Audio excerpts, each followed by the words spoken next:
Bueno, Esta, hago cuando una pregunta, ¿esta sería la última unidad del programa? Porque vi que también subieron un programa actualizado del año. no, te queda un módulo más, que es el del doctor Juan Bruje, que es Derecho Urbanístico. Ah, bien. O sea, nos quedan estas tres clases con la doctora y después creo que terminamos como el 17 o el 18 de mayo, la última clase. Nos faltaría como un mes más. Bueno, Belén, cuando quieras dar inicio, ya acá he puesto para grabar. Les cuento un poquito, aunque ya les fui haciendo como una introducción. Belén Aliciardi es de acá de Río Tercero, ella hace varios años que está viviendo en Córdoba, perdón, en Buenos Aires, se recibió de abogada en la Universidad de Córdoba, después tiene hecha la especialidad en Derecho Ambiental y en el 2019 hizo el máster en Gestión Ambiental. Bueno, trabaja mucho a nivel nacional y tengo entendido que también está asesorando desde el derecho ambiental a otros países, así que bueno, nos va a contar ella un poquito su trayectoria laboral. Bueno, muchas gracias, Nancy. Bueno, muy buenas tardes a todos los colegas. Con muchos de ustedes compartí los pasillos de tribunales o del Colegio de Abogados, así que una alegría verlos después de tantos años. Recién recordábamos los años que habían pasado con la matrícula, así que bueno, es una alegría ver cómo ha crecido el Colegio de Abogados de Río Tercero. Así que bueno, aquí estamos en la penúltima unidad. Siempre digo, agradezco a Juan Brue que me convocó para esta parte, volver a compartir con los colegas. Siempre digo que el derecho ambiental me trajo a Buenos Aires porque en la época que empecé no había tanto desarrollo de derecho ambiental ni en Río Tercero ni en la provincia de Córdoba. Y bueno, ahora ya por suerte ha avanzado bastante y en Córdoba ya se encuentra de hecho jurisprudencia y casos y normativa específica al respecto.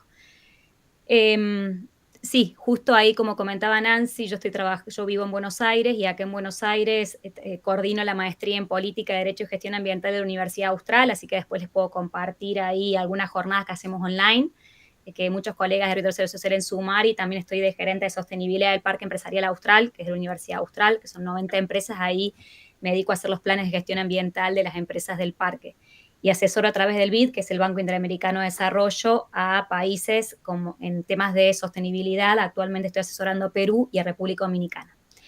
Bueno, un poco para que me conozcan y para romper el hielo, me encantaría que, yo siempre digo que las clases y más con colegas son un ida y vuelta, es una aula invertida, así que yo les voy a compartir algunas cosas de lo que sucede, lo que ha pasado, y me encantaría que ustedes abrir el micrófono, usen el chat y compartan experiencias propias que han tenido en estos temas o que se les puede ocurrir que pueden tener para hacer más amena y mucho más productiva esta clase de hoy. En el campus, ya Nancy, así que gracias Nancy por eso, les subió la presentación de hoy. Van a ver que en la presentación de hoy está todo el material en esa presentación, tanto para que vean textos normativos como actividades también, si se quieren sumar para hacer. Cualquier cosa avísame, Nancy, si están viendo ahí la pantalla. ¿Sí? Sí, sí, sí, está perfecto. Perfecto, buenísimo. Bueno, un poco me gustaría acompañarlos en estas clases viendo todo lo que hay desde el punto de vista administrativo en cuanto a temas ambientales. Recordemos que al principio, cuando uno empezaba, el derecho ambiental no tenía autonomía propia como otras ramas del derecho, y en todas las ramas del derecho que veíamos en la facultad veíamos algunas cuestiones ambientales. En derecho administrativo veíamos temas ambientales, etcétera, que algunas de las cosas de temas ambientales las van a ver conmigo, y otras, el tema de urbanismo, incluye dentro de la nómina de temas ambientales que van a ver con el doctor Juan Bru en la última unidad de esta diplomatura.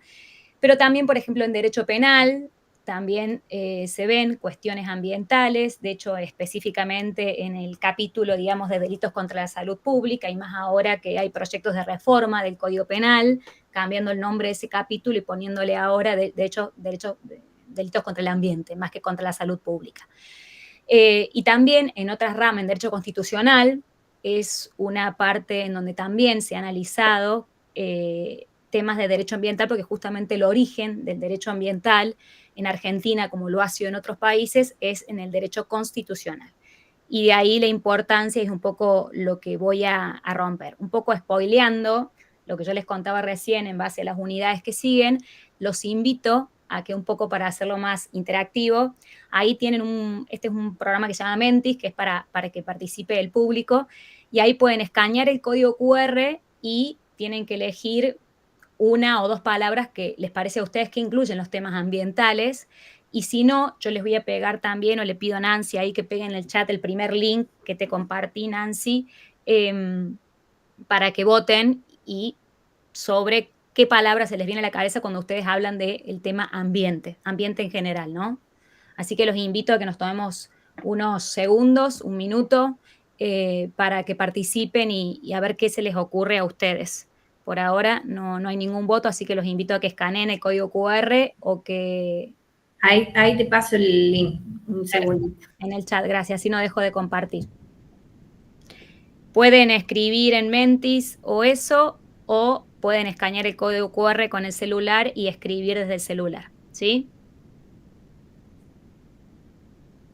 O si no pueden escanear el código QR ni ver el link que ahí les está compartiendo Nancy, también puede habilitar el micrófono ustedes y decir qué les parece que incluye el ambiente, porque, digamos, los abogados siempre pensamos, ¿no?, cuál es el bien jurídico protegido, y para saber qué es el bien jurídico protegido un poco tenemos que empezar con la definición de qué es lo que incluye o no la palabra ambiente, que siempre aprovecho las clases para decir, así como a veces vemos gracias Nancy, a veces vemos ahí en los noticieros y estamos escuchando a un periodista que está hablando de un caso penal y sabemos si el periodista sabe de temas penales porque algunos confunden procesado, imputado, condenado.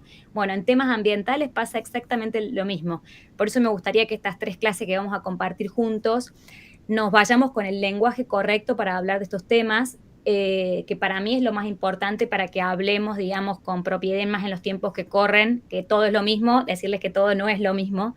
Entonces me parece importante, y por eso ustedes van a ver que yo escribí ambiente, habrán escuchado decir medio ambiente, cuando en realidad la palabra medio ambiente es una palabra, digamos, que no se usa correctamente, porque medio y ambiente, desde el punto de vista de la Real Academia Española, significa lo mismo. Medio es aquello que nos circunda y ambiente es lo que lo circunda propiamente dicho. Proviene justamente de una mala traducción del inglés al castellano en la primera declaración internacional de temas ambientales que fue en Estocolmo 72, que fue organizada por la Organización de Naciones Unidas. Y ahí cuando la pasaron del lenguaje inglés al castellano, que era environmental, la pusieron medio ambiente. Por eso es que hoy por hoy un montón de agencias internacionales o secretarías de ambiente están dejando de que se llame Secretaría de Ambiente o de Medio Ambiente por ambiente. De hecho, Naciones Unidas también ahora, la agencia específica de temas ambientales se llama ONU Ambiente, cuando hace unos años atrás se hablaba de ONU Medio Ambiente, por esto que yo les decía que se empieza a tomar el término de una manera mucho más correcta que lo que se hacía antes este tema. Así que bueno, voy a ir viendo ahí un poco los votos de ustedes. Muchas gracias. Ahí veo que pusieron bienestar, libertad, salud, vida. Así que bueno, son todas respuestas correctas. Esto no era para medir lo correcto o lo incorrecto, sino simplemente saber qué es lo que englobamos cuando hablamos del tema. Bueno, me parece muy interesante que hayan puesto bienestar, porque cuando empecemos ahora a ver la definición del artículo 41, van a ver en un ambiente sano y equilibrado, apto para el desarrollo. Entonces justamente está hablando del bienestar humano. La libertad forma parte también cuando uno habla de derechos, que es lo que se contrapone, derecho a una industria lícita, a comerciar contra temas ambientales. El tema de la salud, como yo le decía también, porque justamente en el Código Penal Nacional, en el capítulo que regula los temas ambientales, artículo 200, 201, 202, 203, etcétera, etcétera, que también hay un proyecto de modificación del Código Penal, como les decía, dice delitos contra la salud pública, se resguarda a través de la salud y vida. Obviamente lo que buscamos en definitiva, y más queda claro con el Código Penal, es el resguardo de la vida humana, y vemos como a lo largo del tiempo ha ido cambiando la concepción, digamos, de temas ambientales, porque hace unos años atrás uno pensaba que uno resguardaba solamente la salud humana, ¿no? Pero si uno se pone a hacer un análisis cultural de cómo evolucionó el concepto y piensan, por ejemplo, en la ley Sarmiento, etcétera, etcétera, hoy por hoy el bien jurídico protegido no solamente es la salud y el ser humano, sino también los animales. Y ha habido en los últimos 10 años, ha habido un montón de fallos a nivel internacional, ni les cuento, pero a nivel nacional también en varias provincias argentinas, en donde se resguarda la vida y la salud animal, ¿sí? Incluso ha habido condenas penales también, etcétera, etcétera, con lo cual yo siempre digo que el tema o la definición de ambiente también es un tema cultural. Si uno va viendo cómo ha evolucionado esto en la historia, en la filosofía del derecho, etcétera, etcétera. De hecho, siempre me gusta hablar ahí. Hay un autor que él dice que, por ejemplo, cómo pasamos del antropocentrismo al biocentrismo desde el punto de vista filosófico. El antropocentrismo es el que dice que, bueno, todo se resguarda a partir del hombre, ¿no? Que lo único que interesaba era el hombre. Antropo es justamente hombre. En cambio, históricamente hemos cambiado esa filosofía, el concepto y el trasfondo, que eso es lo que después nos informa a nosotros y después se modifican las leyes en ese aspecto. Cuando uno piensa en el biocentrismo, es que no solamente el hombre es lo más importante, sino que es uno más de los seres vivos a resguardar, así como la flora, la fauna. De hecho, así como yo les decía a ustedes que el tema del derecho animal ha cobrado mucha relevancia en los últimos años, también el tema de la flora es resguardada y hoy por hoy en muchos países de América Latina, por ejemplo Ecuador, Bolivia, hablan del derecho a la Pachamama, etcétera, etcétera, y ha habido, por ejemplo, condenas penales en Colombia, en Brasil, por temas de desmonte, en donde tomaban al arbolado, digamos, a la flora del Amazonas como un sujeto de derecho y por lo tanto el desmonte ilegal que se hacía sin ningún tipo de permiso, etcétera, etcétera, era objeto de protección y por eso también, más allá de la condena civil que tuvo este tema, con replantar las mismas especies, etcétera, que también tuvo condenas penales para los culpables, digamos, de esa deforestación ilegal, en el caso tanto de Brasil como como en el caso de Colombia, que son dos fallos realmente interesantísimos.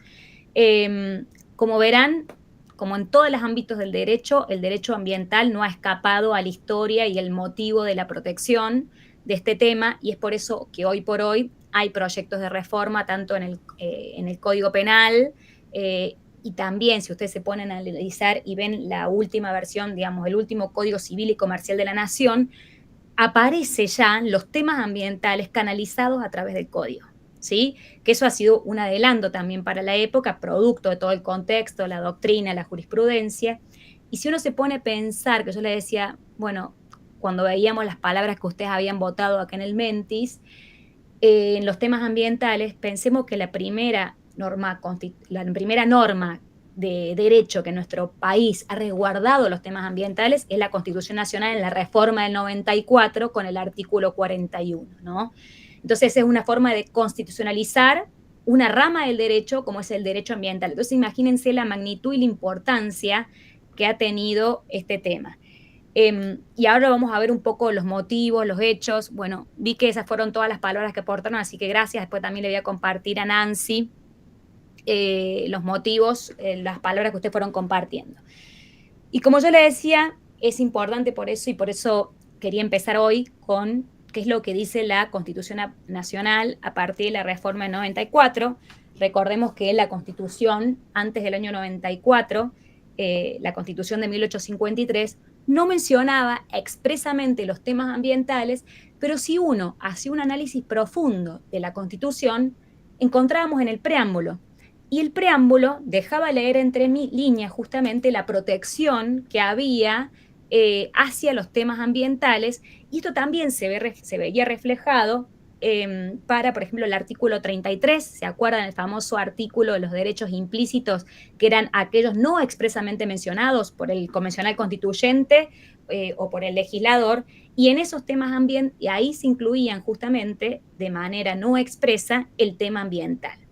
Y esto ha sido una interpretación que ha permitido después, a lo largo de los años, a diferentes juzgados, por ejemplo la Corte Suprema de Justicia, tomarlo así como un derecho implícito antes de la reforma del 94, que es la que viene a incorporar estos artículos que ustedes ven ahí en pantalla, si alguno tiene la oportunidad en YouTube, puede poner, por ejemplo, el debate de la Convención Constituyente del artículo 41 y va a ver realmente las posturas, esto que yo les decía hace un rato, cómo pasamos en la historia de los sujetos jurídicamente protegidos, del antropocentrismo al biocentrismo. Si ustedes ven el debate del artículo 41 de la Constitución, van a ver claramente en la Convención Constituyente los convencionales que defendían la postura antropocentrista y los que defendían la postura biocentrista, y cuál realmente terminó prevaleciendo en el debate constituyente.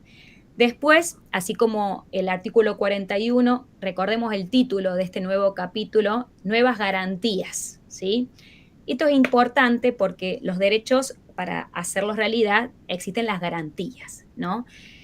Y a veces uno habla de derechos de primera generación, de segunda generación, de tercera generación, etcétera, etcétera, pero si uno se pone a pensar, en base a las palabras que ustedes ponían antes, salud, vida, si uno no tiene un ambiente correcto, no va a tener salud, no va a tener vida, no va a tener libertad. ¿Por qué? Porque justamente es como un derecho soporte sobre el cual se asientan el resto de derechos que nosotros tenemos. Entonces, fíjense la magnitud. Y esto, hay una resolución muy importante de la Corte Interamericana de Derechos Humanos de América Latina, digamos, que funciona, digamos, en Costa Rica, en donde justamente toman la importancia y por qué dicen que el derecho a un ambiente sano, digamos, o el derecho al ambiente es un derecho humano, porque justamente lo utilizan como derecho sobre el cual se asientan los otros derechos como la vida, la familia, libertad, etcétera, etcétera, etcétera, ¿sí? Entonces, fíjense la magnitud y la importancia que tiene esto. ¿Cómo la Constitución después trata de garantizar este derecho a un ambiente sano y equilibrado?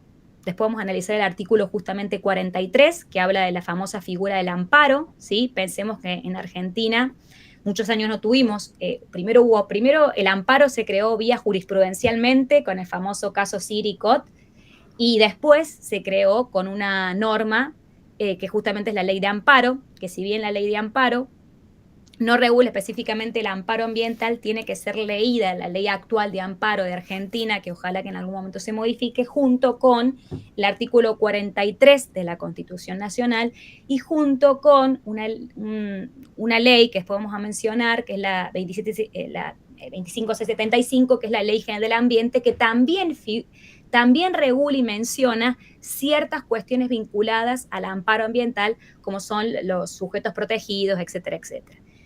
Y también, pensando en la Constitución Nacional de la cual surge todo esto, vamos a analizar también en esta clase el artículo 121 y el artículo 124. Este es como para un panorama general de todo lo que vamos a ver a nivel Constitución Nacional. Me gustaría saber si alguno de los colegas que está presente acá ha tenido experiencias en litigios ambientales o le ha tocado, a lo mejor no de manera directa, pero sí de manera indirecta, alguna causa ambiental, desde el punto de vista puede ser judicial o administrativa también.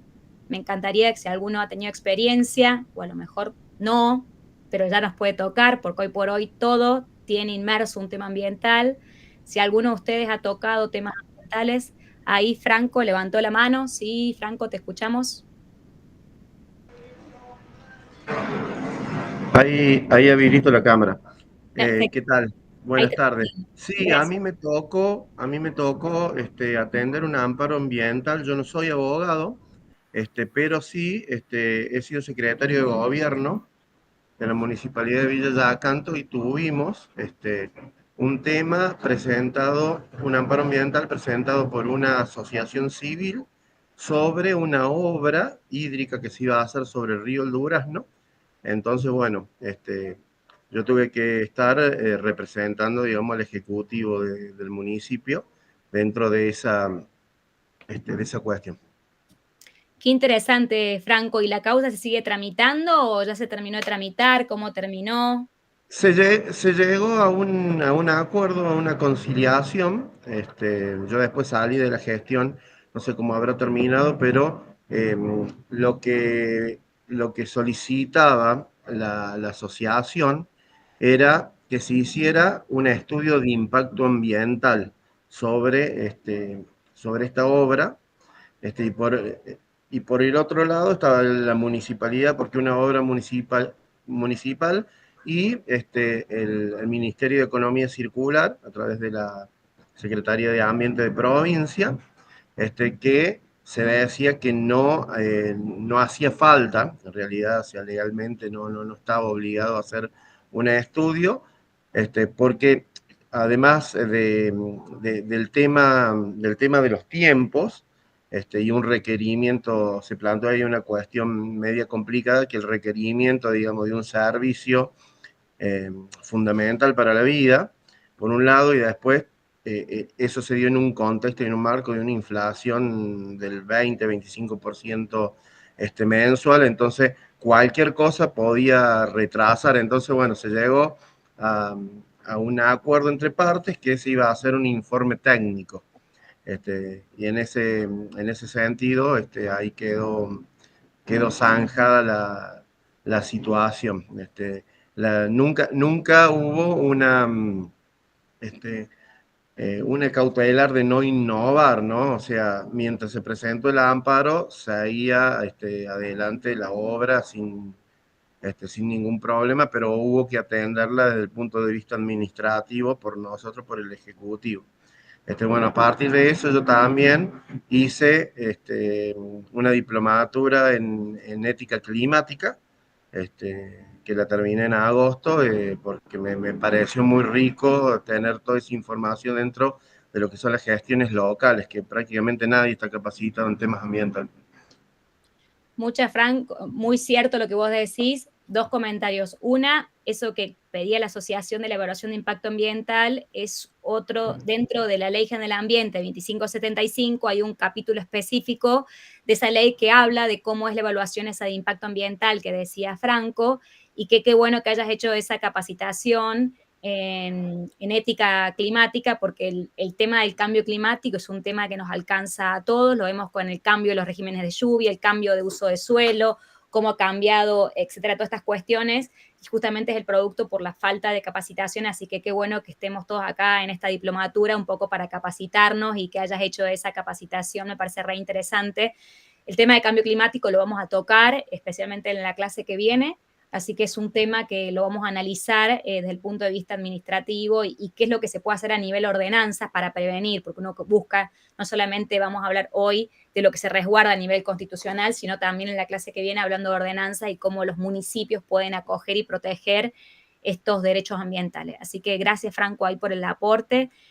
Algún compañero o compañera más que quiera o quiera contar si ha tenido experiencia o no, ya sea a lo mejor no a nivel judicial, pero sí a nivel también puede ser de manera preventiva, como sería la construcción de una participación en una ley, una ordenanza municipal, etcétera, etcétera, también es valioso ahí el aporte.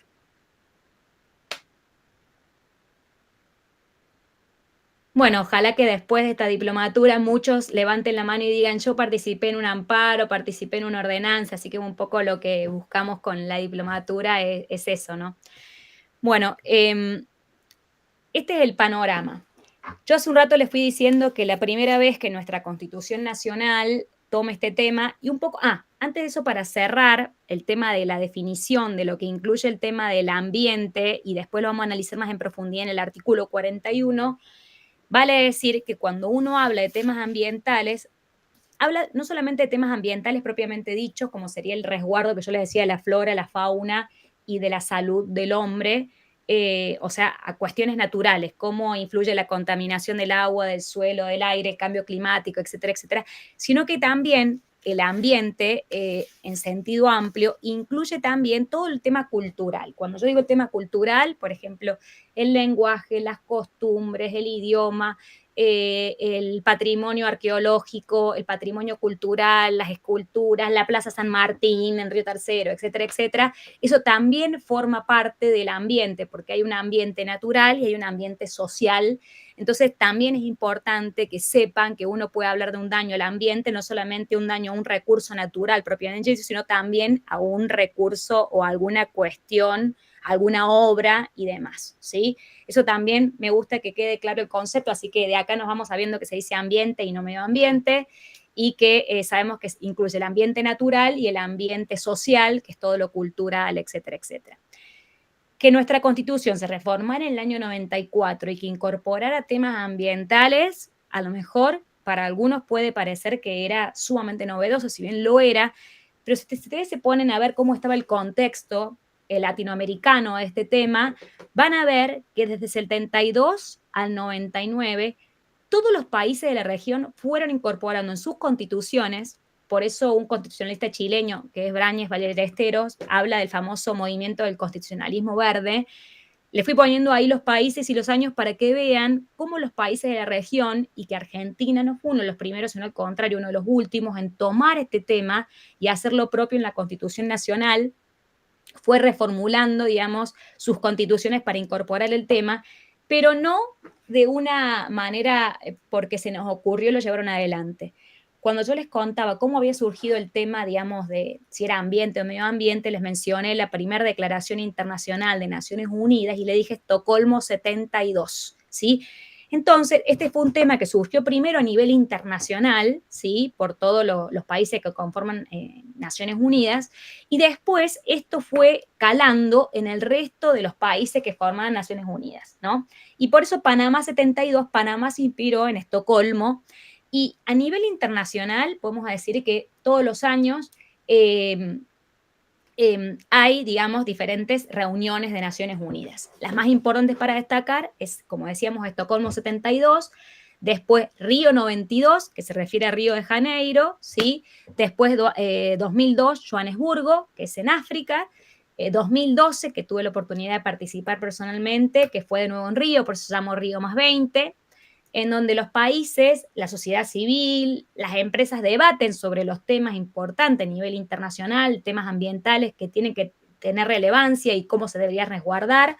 Yo justamente en el 2012 fui a hablar de la necesidad de regulación de las radiaciones no ionizantes para que no afecte la salud de la población. ¿Qué es las radiaciones no ionizantes? Es el tema de las antenas de telefonía celular, antenas de radio. Bueno, si algunos me conocen sabrán que he publicado varios artículos sobre ese tema y bueno, ese justamente fue el tema, que lamentablemente en Argentina no hay una ley nacional sobre ese tema, algunos municipios lo tienen regulado y hay varios fallos de la Corte Suprema de Justicia de la Nación sobre este tema, y ahí me tocó tener la experiencia personal como jueza de faltas en Villa Escazú, que un municipio, ustedes lo conocerán, ahí cerquita Río Tercero, logramos algo que para un municipio luchar contra la estructura a veces de las grandes empresas como Claro y como, bueno, que era CTI, ¿no? Y personal, logramos 2 fallos en instancia federal por la Cámara Federal de la ciudad de Córdoba, uno, y el otro en la Cámara Federal de Río Cuarto.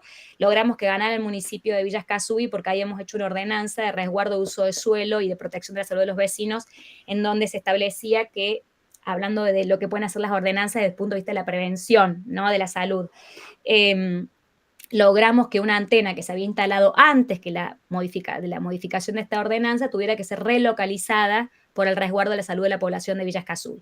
Y esto fue un caso que, de hecho, actualmente en varias maestrías y diplomaturas, especializaciones del país se estudia, el caso de Villa Escazú. Así que nada, yo, ¿qué quiero decir con esto? Que todos podemos contribuir a generar protección en algún punto, como, bueno, lo que comentaba Franco, con temas agroquímicos. Hay un montón de temas que los van a ver en profundidad en el lunes que viene, en la clase que sigue.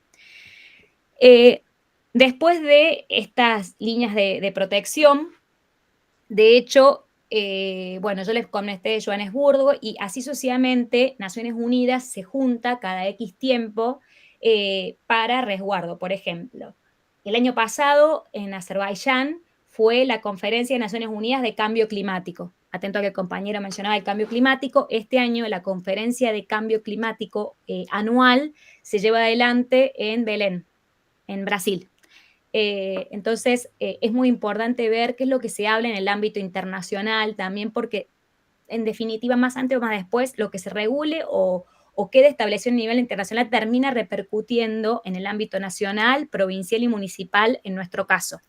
Si ustedes ven, por ejemplo, la reforma del 94, muchas de las cosas que quedaron redactadas en el artículo 41 fueron tomando todas estas declaraciones internacionales que yo les comentaba a ustedes recién. Bueno, dudas, preguntas, comentarios hasta acá. ¿No?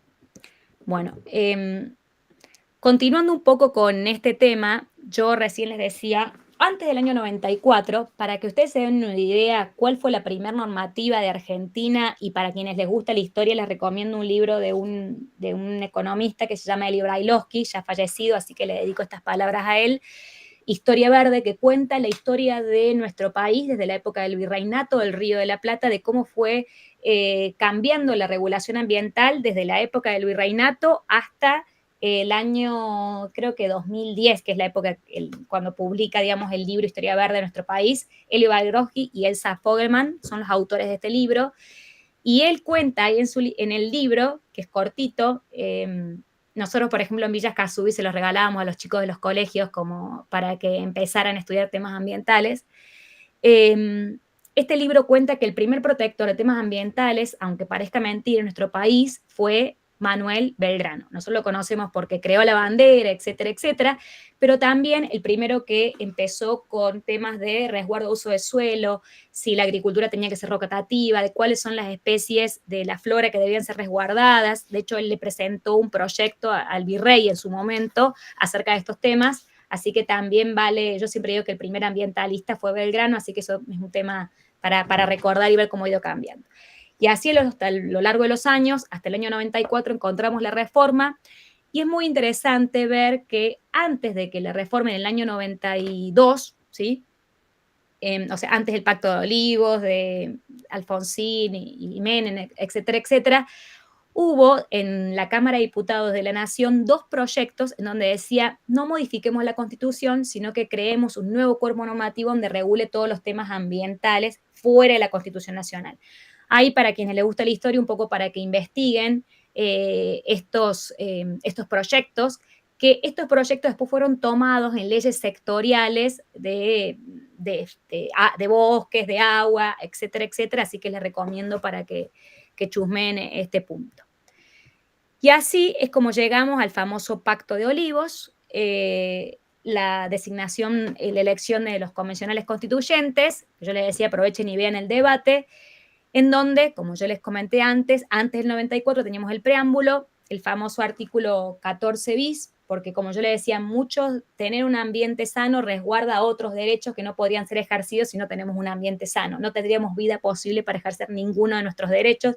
De ahí la importancia que tenga, aunque algunos no reconozcan esta importancia, el sentido común lo indica de esta manera. Y el artículo 33 de los derechos implícitos.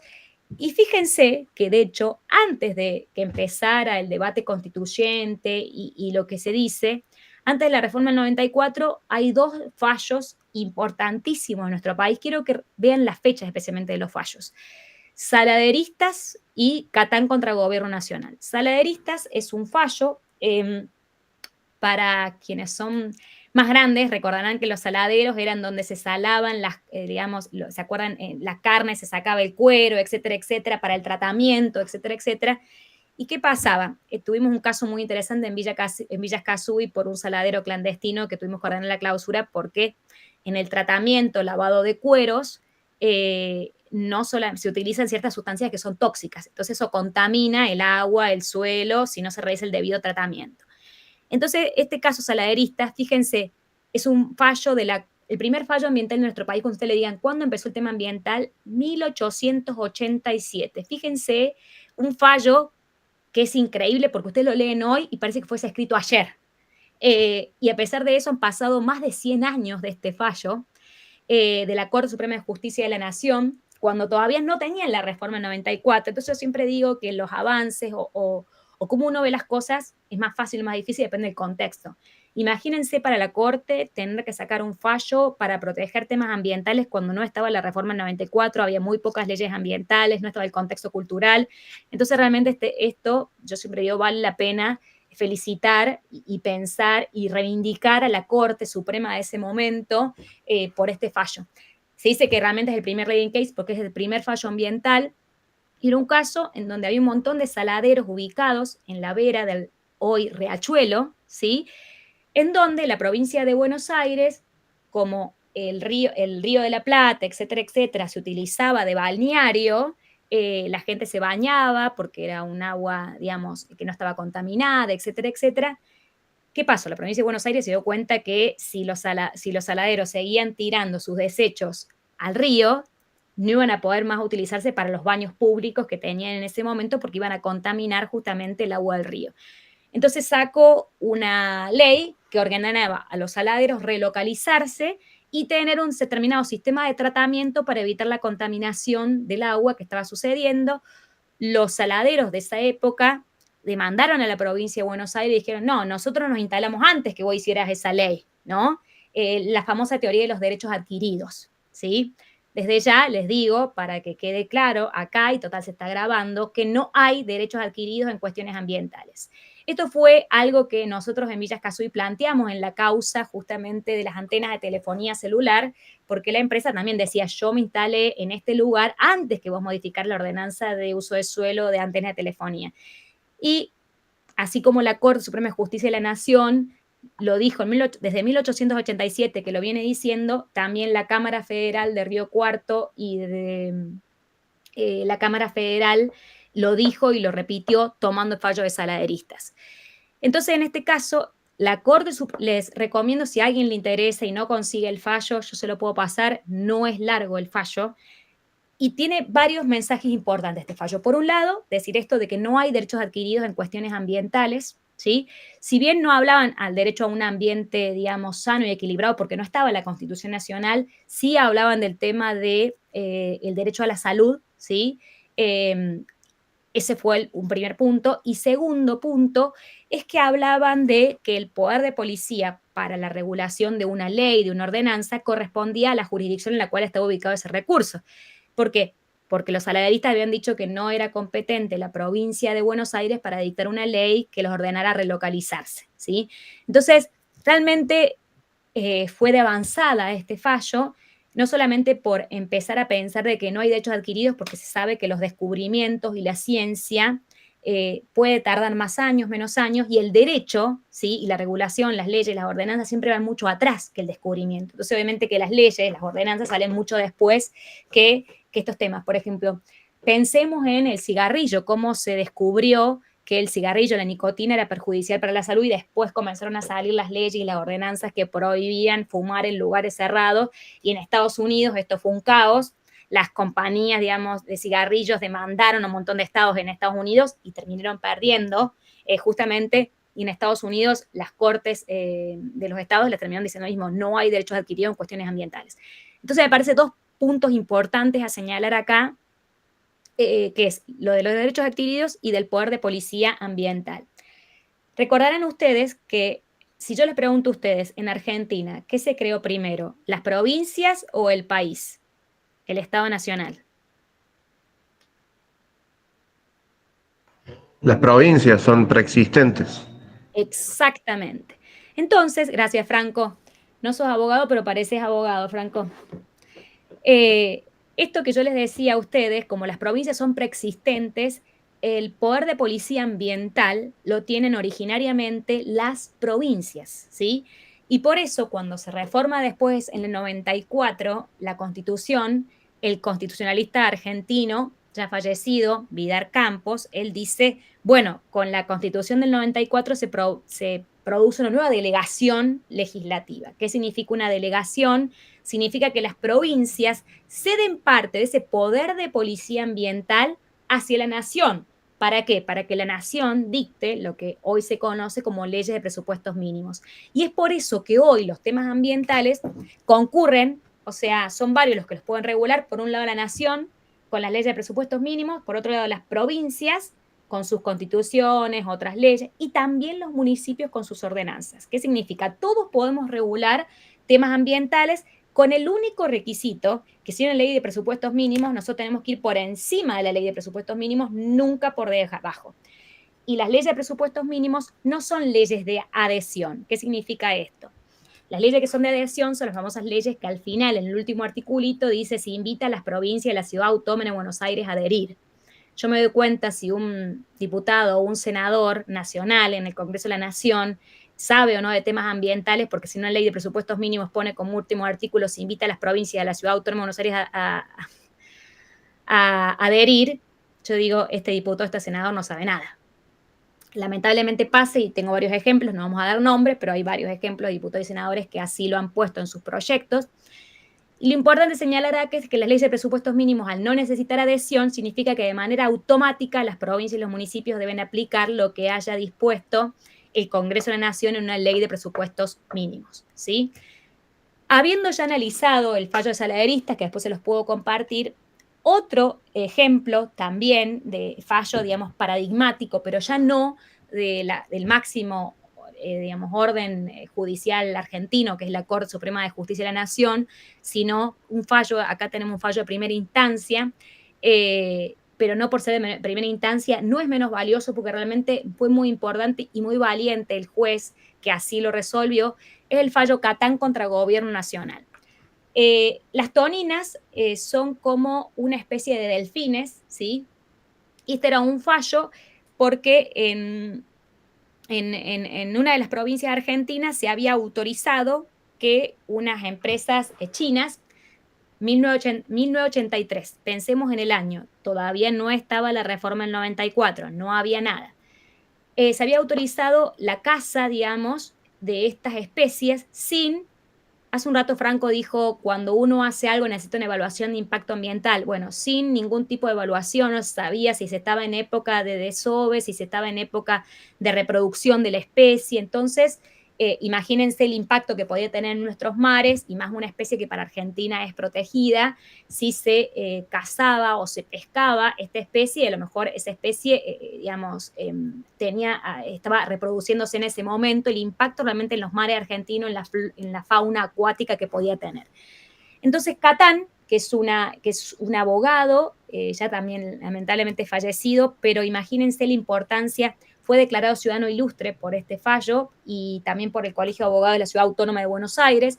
Y de hecho, las efemérides nacionales, el día de las acciones colectivas, cuando uno habla de temas ambientales, uno dice, esta es una acción colectiva. ¿Por qué dice que es una acción colectiva? A nivel derecho tenemos acciones individuales y acciones colectivas. Si yo demando a Pepito porque no me pague el alquiler, eso es una acción individual, tiene efecto interpartes. O sea, ¿qué va a decir el juez? Pepito, páguele a Juancito el alquiler, pero solo el efecto es entre Pepito y Juancito. En cambio, una acción colectiva es aquella en donde, imagínense a Catán, un abogado de la ciudad autónoma, ¿qué le podía o qué le influía, qué le podía importar que cazaran en el sur toninas overas? Era un ambientalista de corazón y él sabía que si no lo hacía él, no lo iba a hacer nadie. Y eso es lo que yo digo a veces, tomar los roles, ya sea como abogados, como sociedad común, como colegio de abogados, de defender a aquellos que no tienen voz para defenderse. Entonces, Catán, más allá de ser declarado ciudadano ilustre y hoy por hoy estudiarse en todos los textos de Derecho Ambiental Nacional, se estudia Catán. Y dentro de las efemérides nacionales, el día de reconocimiento de las acciones colectivas es el día justamente del fallecimiento de Catán. Porque imagínense, Catán actuó por las toninas que nadie las iba a defender salvo Catán, ¿sí? A eso se refiere una acción colectiva. La sentencia no tiene efecto interpartes, ¿sí? La sentencia se dice erga omnes, o cuando tiene efectos hacia otras partes que no son parte del juicio. Las toninas no eran parte del juicio, ¿sí? Entonces, él le vino a poner voz a esas partes indefendidas. Y la importancia de esta causa es que si bien en esa época no estaba el artículo 90, no estaba la reforma del 94, no estaba el artículo 41, no estaba la Ley General del Ambiente que hablaba de la evaluación de impacto ambiental, no teníamos ninguna de esas herramientas. Catán, con el artículo 33 en la mano de derechos implícitos, salió a defender las toninas. El juez de primera instancia le hizo lugar, dispusieron una cautelar, prohibieron, digamos, la caza de las toninas, hasta tanto se hiciese un estudio biológico acerca de cuál era la cantidad adecuada para no afectar el equilibrio ecológico en los mares argentinos de esta especie y si estaban en época de reproducción, etcétera, etcétera. Entonces, ¿qué hizo aparte el juez? Aparte de eso, declaró nulas las autorizaciones que se le habían dado a estas empresas chinas para cazar toninas overas. Entonces, fíjense, yo siempre digo que hay que ser valiente para entablar la acción, o como la provincia de Buenos Aires para dictar una ley en resguardo de algo, y también hay que ser valiente como juez, como en este caso, o como los jueces de la Corte, para resguardar ese derecho protegido, y más cuando no teníamos las normas adecuadas o expresamente protegiendo nuestro sistema. Acá tienen dos casos realmente paradigmáticos, hay un montón, pero para mí los principales son uno por la antigüedad y por ser dictado por el máximo órgano de nuestro país, como es la Corte Suprema, y el otro justamente por ser el origen o el creador de las acciones colectivas. De hecho, hoy por hoy, si ustedes me dijeran fallo en los últimos años, yo les puedo mencionar la famosa, que he trabajado yo también en muchos años en ACUMAR, que es la famosa causa de la contaminación del riachuelo, en donde Mendoza Beatriz, que era una maestra que caminaba por la vera del riachuelo, veía cómo sus estudiantes se enfermaban, ya sea porque el agua estaba contaminada del río Matanza Riachuelo, y porque las viviendas que estaban a la vera del río, por la emisión de gases, la basura, etcétera, etcétera, también tenían un montón de problemas de salud, plomo en sangre, etcétera, etcétera. Mendoza Beatriz entabló esta causa, pero no para hacer efecto solo para ella, sino porque ella ni siquiera vivía en ahí. Ella era maestra en un colegio ahí. Entonces, lo que logró Beatriz Mendoza fue una acción colectiva, porque iba a tener efecto en todos esos vecinos, todos esos alumnos que ella veía que vivían ahí en la vera del riachuelo.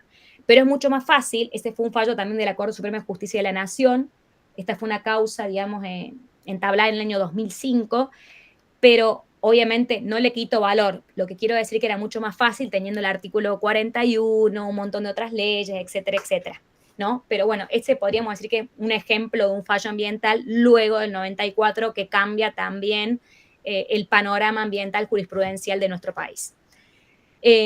No sé, algunos los conocen algún otro fallo ambiental que les haya parecido, hayan leído, que les parezca interesante, así como los que mencioné.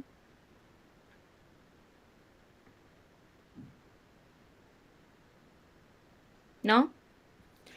Bueno, me parece que son dos fallos realmente que vale la pena rescatar. Ahí, Verónica, ahí, claro, las distancias que impusieron para las fumigaciones, etcétera, etcétera. Hay un montón de ordenanzas con temas ambientales por la distancia en el uso de suelo. Nosotros en Villa Escazú también dictamos una ordenanza para evitar la fumigación a X distancia del pueblo también.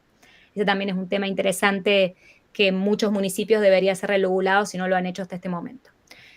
Bueno, continuando con el tema, yo les decía a ustedes de cómo fue evolucionando desde Belgrano a hoy el tema de la protección ambiental. Primero tuvimos leyes sectoriales, ¿sí?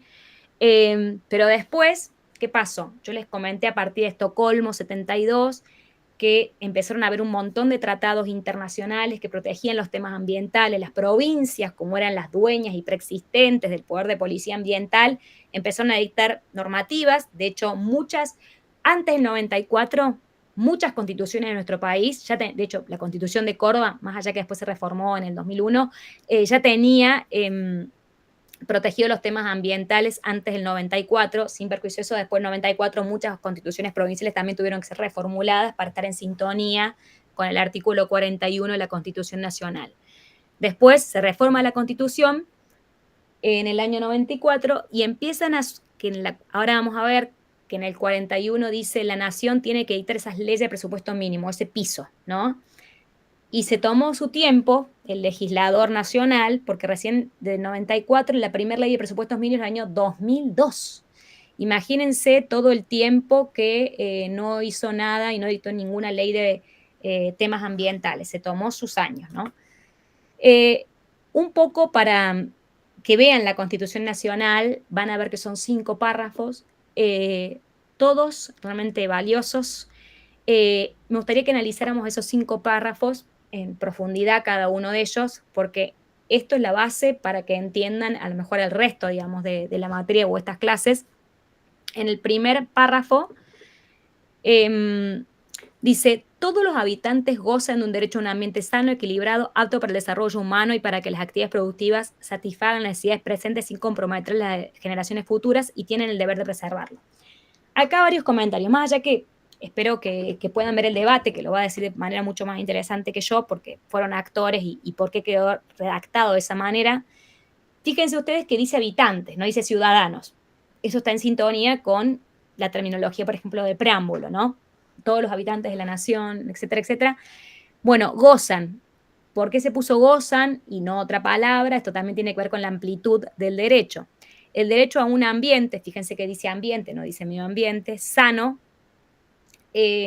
Cuando nosotros en el 94 dictamos la Constitución, por ejemplo, nos gusta siempre mirar a Europa, y tomamos muchas palabras de la Constitución de España y de la Constitución de Portugal. Voy a hacer 2 comentarios acá. España es un país unitario, Argentina es un país federal. A veces copiamos cosas sin entender los contextos, y a veces hay cosas que van a funcionar o no, también dependiendo de los contextos. Más allá de ese comentario, bueno, queda esto de que dice sano, equilibrado. Equilibrado tiene que ver con el equilibrio que se mantiene entre, está enfocado más a los temas, digamos, de ambiente natural, ¿sí? De la flora, la fauna, los recursos bióticos, abióticos, etcétera, etcétera. Dice apto para el desarrollo humano. Alguna vez deberíamos pensar que si está bien que diga desarrollo humano o no. ¿Está bien que solo diga humano? Bueno, un comentario. Y lo digo porque, bueno, justo ayer, por ejemplo, fueron las elecciones en Santa Fe, y hablando de las elecciones de Santa Fe, si vieron, no sé si vieron los proyectos ahí un poco de por qué se había elecciones, se elegían la convencional constituyente, también se va a modificar la constitución, digamos, de Santa Fe, y uno de los puntos de debate para modificar la constitución de Santa Fe son los temas ambientales. Me parece un punto interesante para ver qué es lo que se está haciendo y demás también a nivel provincias argentinas. Y dice, para las actividades productivas, satisfagan la necesidad del presente sin comprometer las generaciones futuras. Si bien acá no dice la palabra, esto que diga necesidades del presente sin comprometer las necesidades futuras, acá aparece un nuevo concepto que ya estaba en Estocolmo 72, que se llama desarrollo sostenible, ¿sí? Algunos lo habrán escuchado como desarrollo sustentable. A mí me gusta y es más correcto hablar de desarrollo sostenible porque es lo sustentable pero sostenido en el tiempo. Cuando uno habla de desarrollo sostenible, habla de este triple enfoque, tener en cuenta lo ambiental, lo social y lo económico. De hecho, por ejemplo, hablando de Naciones Unidas y cómo ha surgido todo esto, en el año 2015, en diciembre del 2015, ahí cuando había salido después la Laudato Si, que es la encíclica del Papa Francisco que habla de temas ambientales, salen la famosa Agenda 2030 con los objetivos de desarrollo sostenible, que son 17 objetivos, que bueno, la clase que viene los vamos a analizar en profundidad, pero me parece importante contar que no fue caprichoso la terminología utilizada por el Convencional Constitucional en el artículo 41, párrafo primero, porque justamente habla de, y así aparece esto, desarrollo sostenible, o sea, satisfacer las necesidades de hoy, pero sin afectar las necesidades de nuestros nietos, nuestros hijos, etcétera, etcétera, etcétera. ¿Y qué pasa? Aparece un derecho-deber, como diríamos los abogados, por un derecho, el derecho a un ambiente sano, pero por otro lado también el deber de preservarlo. Y ese deber, no solamente el sujeto obligado a cumplir con ese deber es la población toda, sino también las autoridades, el Estado nacional, provincial, municipal, poder legislativo, ejecutivo y judicial.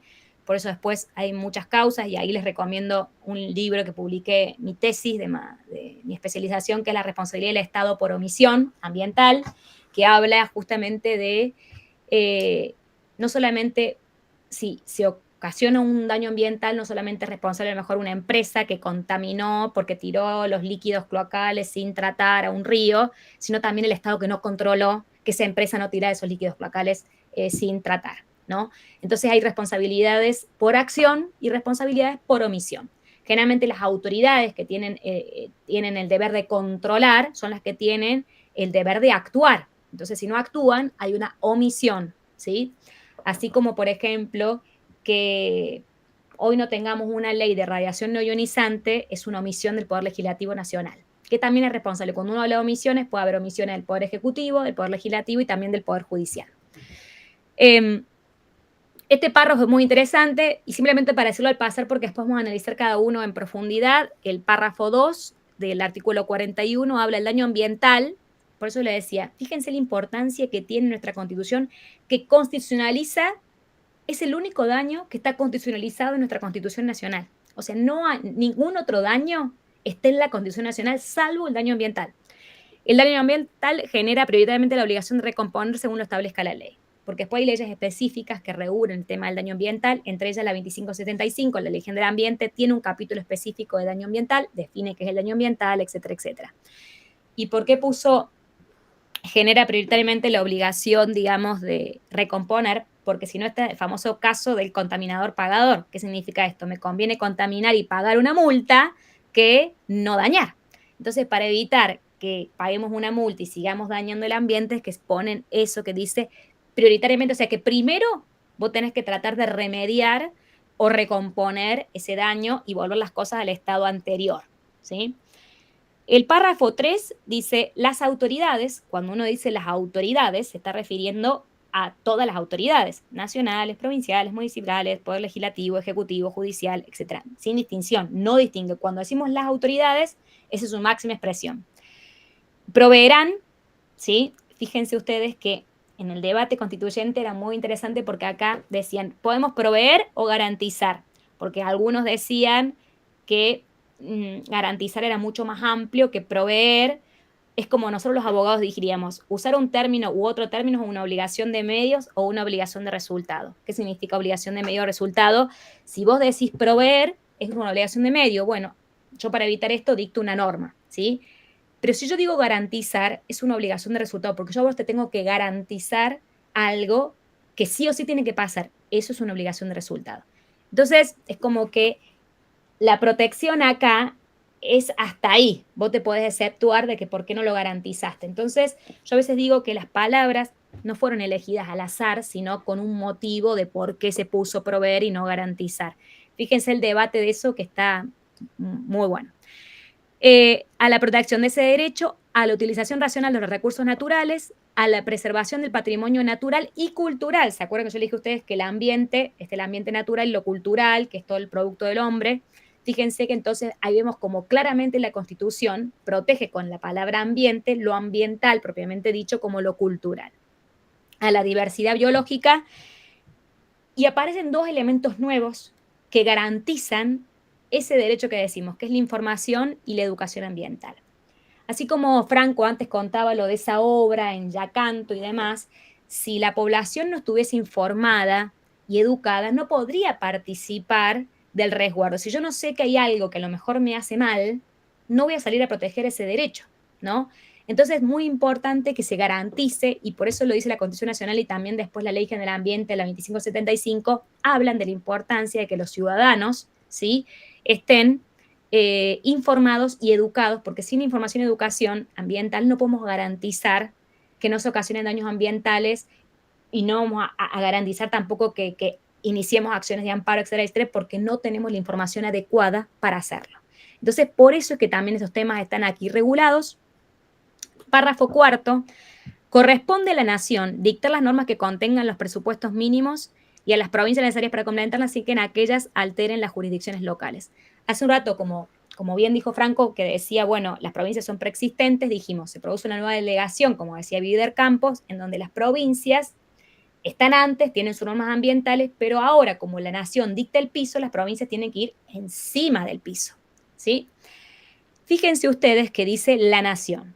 Al decir la Nación, dictar normas, si uno habla de normas en sentido amplio, es no solamente las leyes del Poder Legislativo Nacional, sino que también uno ahí incluiría las resoluciones del Poder Ejecutivo Nacional.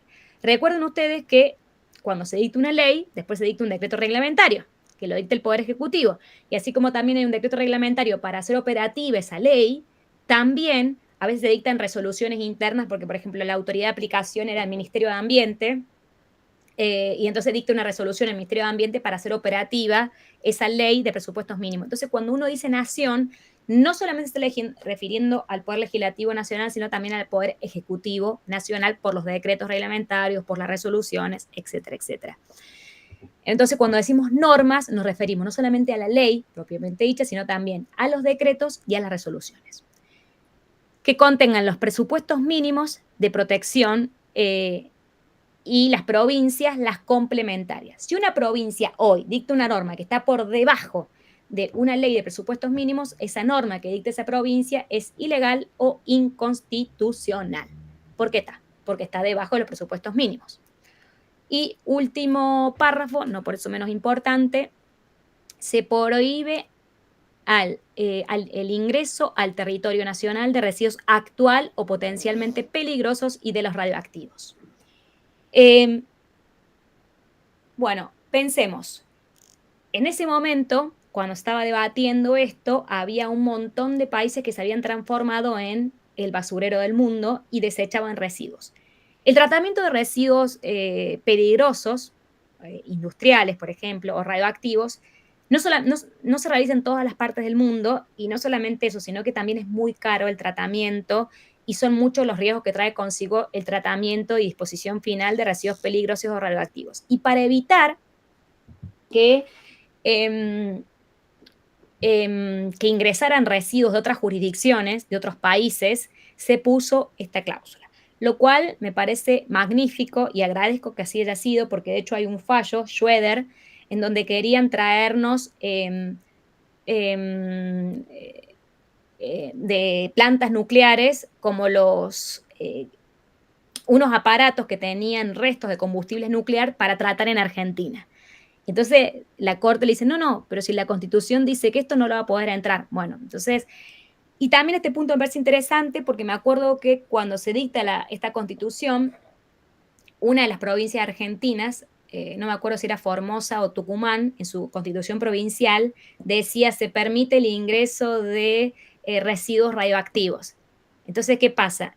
Después esa provincia fue condenada a tener que reformar su constitución porque violaba la cláusula constitucional del artículo 41. Por eso que yo le decía, primero, obviamente la Constitución Nacional, la ley de presupuestos mínimos, y ninguna provincia puede tener normativa que contradiga lo que dice la Constitución Nacional ni las leyes de presupuestos mínimos.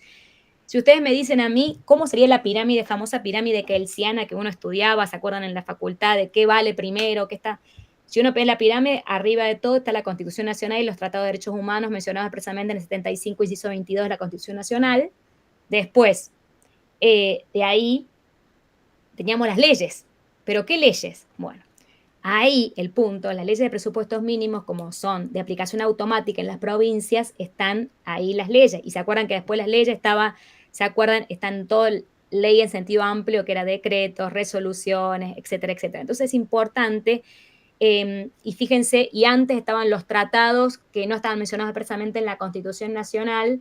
Fíjense la importancia de cómo se va conformando esa pirámide de este punto. Recordemos que los tratados, para ingresar a la normativa nacional, tienen el famoso proceso, digamos, de doble lectura, etcétera, etcétera. No cualquier tratado se ingresa a la normativa nacional, sino que se hace mediante una ley específica, etcétera, etcétera, etcétera. Bueno, ¿cómo vamos hasta acá? El 41 a full. ¿Dudas, preguntas, comentarios? ¿No? Bueno, entonces seguimos. Hace un rato yo les decía, bueno, fíjense la importancia del primer párrafo, que es el que define cuál es ese bien jurídicamente protegido. Les comenté también que la Corte Americana de Derechos Humanos esto lo considera el derecho a un ambiente sano como un verdadero derecho humano. Gracias, Víctor. Como un verdadero derecho humano, dice lo del carácter colectivo, porque el derecho a un ambiente sano no es un derecho solamente para mí, es un derecho para todos, ¿sí? Entonces, por eso habla del carácter colectivo. En ese mismo párrafo es cuando dice para el presente sin afectar al futuro. A eso se refiere con el concepto de equidad intergeneracional, o sea, entre generaciones. Y si ustedes me preguntan quién triunfó en el debate constituyente, que yo no se los quería spoilear para que ustedes vieran el debate, se dice que triunfó el antropocentrismo, pero no el antropocentrismo pleno, sino lo que se llama antropocentrismo moderado. Antropocentrismo moderado significa que si bien se resguardó y se puso en la pirámide de protección al hombre, también se reconoció cierta importancia y valor a otras especies, ¿sí? Y por eso fue una visión antropocentrista y no ganó en el debate la visión biocentrista o ecocentrista, que es todavía mucho más extremo, en donde el hombre es uno más, ¿no? No el más importante, que sería la importancia. Y fíjense ustedes, que yo les decía hace un rato, establecía un derecho-deber, porque decía ahí el deber, digamos, de garantizar ese derecho, y es un deber dirigido a todos, a las personas y a las autoridades. Esto tiene que ver con lo que yo les decía de la responsabilidad del Estado por omisión, ¿no? No solamente es responsable quien ocasiona un daño, sino también aquel que debió haberlo evitado y no lo evitó, y por eso es responsable por omisión. Por eso van a ver un montón de causas ambientales. De hecho, en la causa Mendoza Beatriz, que yo les acabo de comentar hace un rato, no solamente se demandaba a las empresas que habían contaminado, ya sea con residuos clacuales, residuos industriales, sino también que se demandó al Estado Nacional, a la provincia de Buenos Aires y 14 municipios de la provincia de Buenos Aires. Y ahí es donde se ve en su máxima expresión la responsabilidad por omisión en temas ambientales por falta de control, ¿sí? O descontrol, podríamos decir, o controles limitados. Fíjense ustedes que en el segundo párrafo, cuando hablaba de daño, yo le dije que sí o sí a este tema lo tienen que ver con la Ley General del Ambiente, que si bien la Ley General del Ambiente no es la primera ley de presupuestos mínimos de nuestro país, sino es justamente la segunda, es la ley más importante porque es la ley, como su nombre lo invita, Ley General del Ambiente de Política Ambiental Nacional, de la cual sale la hoja de ruta de lo que tendría que hacer el país en temas ambientales, establece los objetivos, las herramientas, los principios. Por eso les recomiendo a ustedes que no solamente relean el artículo 41 de la Constitución Nacional, que es cortito, pero leer a conciencia de por qué dice esta palabra, no dice esta, sino que también que traten de leer la 25C75 para que vean los títulos de sus capítulos. Evaluación de impacto ambiental, educación ambiental, información, daño ambiental, etcétera, etcétera.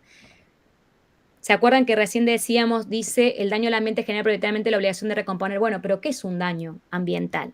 Bueno, el artículo 27 de la Ley General del Ambiente les define lo que es el daño ambiental y dice toda alteración relevante, o sea, no cualquier alteración. La relevancia tiene que ver con la importancia. Hay un artículo muy interesante de Ricardo Lorenzetti, juez de la Corte Suprema de la Justicia de la Nación, que habla de lo que significa que sea relevante, importante, etcétera, etcétera. ¿Y qué es lo que tiene que hacer ese daño ambiental? Bueno, modificar ¿qué? El ambiente, los recursos, el equilibrio de los ecosistemas. Entonces no solamente lo ambiental, sino también lo social. Por eso hablo de los bienes y valores colectivos. Hay un fallo muy interesante de la provincia de Buenos Aires, el caso de una fuente de las Nereidas, creo que era en Tandil, en donde un colectivo de la empresa La Estrella lo había dejado mal, la palanca, digamos, de freno, y en una bajada el colectivo se escapó, sin pasajeros por suerte, y chocó de lleno en esta fuente de las Nereidas, donde era el lugar de reunión de todo el pueblo, y destruyó la fuente. Entonces, cuando condena el juez y después lo ratifica la Cámara, en este caso, dice que no solamente la condenaba la empresa La Estrella al daño material de esa fuente, sino que también la condenó por el daño moral colectivo, porque el pueblo se quedaba sin el lugar de reunión. Y eso es un valor colectivo, ¿sí? Entonces, fue muy interesante porque es la primera vez que con ese fallo surge. Fíjense cómo la jurisprudencia argentina ha sido siempre innovadora, ha creado institutos que después recién surgen con las leyes. Y creó el tema de la indemnización de valores colectivos. Entonces, fíjense, y este artículo, digamos, también este párrafo del artículo 41 tienen que leerlo tomando en relación el nuevo Código Civil y Comercial de la Nación. Para quienes somos más viejos, tuvimos que estudiar con el viejo código de Vélez Sarsfield, el nuevo Código Civil y Comercial de la Nación hace varios cambios de paradigma, teniendo el contexto. Antes era un código más bien represivo. Hoy, si ustedes leen los capítulos del código, es un código mucho más preventivo. Habla, por ejemplo, de la función social de la propiedad, etcétera, etcétera. Y si ustedes se ponen a ver algunos elementos de ese código, yo ahí les fui poniendo el artículo viejo y el artículo nuevo del Código Civil y Comercial y del Código nuevo, ¿no? Fíjense, responsabilidad por molestias intolerables, responsabilidad por riesgo. ¿Se acuerdan acerca de quién era el causante, no? Y más en temas ambientales, la responsabilidad por los residuos industriales, que se aplica, por ejemplo. Cuando yo le dije el daño puede ser ocasionado por, y tenían que haber leyes sectoriales, si fuese de una industria, como el caso, por ejemplo, que les conté, el caso Mendoza Beatriz, hay que ver una ley que no es de presupuestos mínimos, que es la 24051 de residuos industriales, que es del año 92, por eso no es de presupuestos mínimos, porque es antes de la reforma del 94, pero a su vez hay que ver una ley que es de presupuestos mínimos, que es la ley de residuos industriales, que es la 25612. Hoy por hoy tenemos dos leyes de residuos industriales que combinen. Caótico, terrible, pero esa es la realidad. La de residuos peligrosos y La de presupuestos mínimos. ¿Por qué le digo que es caótico? Porque una ley como la 24051, que es de adhesión, de las 23 provincias de Argentina y ciudad autónoma, algunas adhirieron, otras no adhirieron, algunas adhirieron, pero lo mismo dictaron su normativa, algunas no adhirieron y dictaron su normativa. Entonces, por eso le digo que es caótico este tema, que ojalá en el corto plazo sea directamente de presupuestos mínimos y no tenga que convivir una ley de adhesión con una ley de presupuestos mínimos. Bueno, si es un daño ambiental colectivo, de hecho el capítulo que precede el artículo 27 de la Ley General del Ambiente se llama daño al ambiente colectivo. Entonces, fíjense la importancia que yo les decía el caso de Mendoza Beatriz, que por qué era colectivo, el caso de Catán, por qué era colectivo, porque actúa con la voz de otros, no solamente para defender lo propio, ¿no? La importancia que tiene eso a diferencia del paradigma más individualista, ¿no? Un paradigma más colectivo. Si ustedes se ponen a fijarse, los artículos siguientes, después del 27 en la Ley General del Ambiente, el 28, el 29, el 30 y el 31, van a ver ustedes ahí que les dice el tipo de responsabilidad. Acá no es como en derecho penal que importa el dolo o la culpa, ¿no? Vos causaste un daño ambiental, sos responsable. No me interesa si no quería, si no podía, no interesa indagar en el sentimiento que te producía a vos eso, y por eso es responsabilidad es objetiva. Y es solidaria porque todos los que intervinieron en la cadena son responsables. Por ejemplo, generación de residuos peligrosos, traslado de residuos peligrosos, disposición de residuos peligrosos. Son responsables desde el que lo generó, el transportista y el que lo tenía que tratar, ¿sí? Sin importar quién tuvo culpa, no tuvo culpa, porque yo les dije, no hay indagación subjetiva. Legitimación. Bueno, hace un rato yo les decía, todos son sujetos obligados, entonces la legitimación también es amplia, tanto para la parte activa como la parte pasiva en una causa. Y a diferencia de las otras acciones, en donde ustedes, ¿cómo queda trabada la litis? ¿No? Queda trabada la litis por lo que dijo el actor y por lo que dijo el demandado. No, en temas ambientales, por suerte, no es así porque no queda trabada la litis, o sea, configurada lo que se va a debatir en base a lo que haya dicho el actor y el demandado, sino que justamente queda, el juez puede ir más allá de lo que haya dicho el actor y el demandado y pedir cautelares, a hacer cosas que no haya pedido el actor. Entonces, vean cómo una causa ambiental es completamente distinto a una causa civil de otro tipo. Nada que ver. Y los efectos de la sentencia. Yo hace un rato les dije que un alquiler, un contrato de alquiler, vos demandás interpartes. En cambio, erga omnes, el efecto de la sentencia se traslada. Beatriz Mendoza no solamente puede gozar hoy de un río menos contaminado, sino que todos los vecinos que no demandaron y no fueron actores en esa causa pueden disfrutar de un río menos contaminado. A eso se refiere con efectos de la sentencia, y que también la ley 2575 crea un famoso fondo de compensación ambiental para aquellos casos en donde no se puede, digamos, remediar. Hay también fondos, o como formado también por seguros, etcétera, etcétera, para recomponer ese ambiente. Hoy por hoy, el Código Civil y Comercial de la Nación ha cambiado la filosofía de más represiva a más preventiva para tratar de evitar el daño, no solamente actuar cuando el daño ya se ha ocasionado, sino que tratar de ex ante, no ex post. Ese es el cambio principal desde el punto de vista ambiental de nuestro Código Civil y Comercial. Ir antes de que ese daño se ocasione, por eso se habla de que sea una responsabilidad precautoria o preventiva. Hay una pequeña diferencia entre prevención y precaución, pero bueno, no me voy a detener en eso porque es mucho más profundo. Responsabilidad por recomposición, volver las cosas al estado anterior, y cuando sea imposible volver las cosas al estado anterior, ahí es por compensación, ¿sí? Esto que yo les decía, si no todos contaminaríamos y pagaríamos multas, bueno, en última instancia, digamos, sí se termina haciendo ese tema.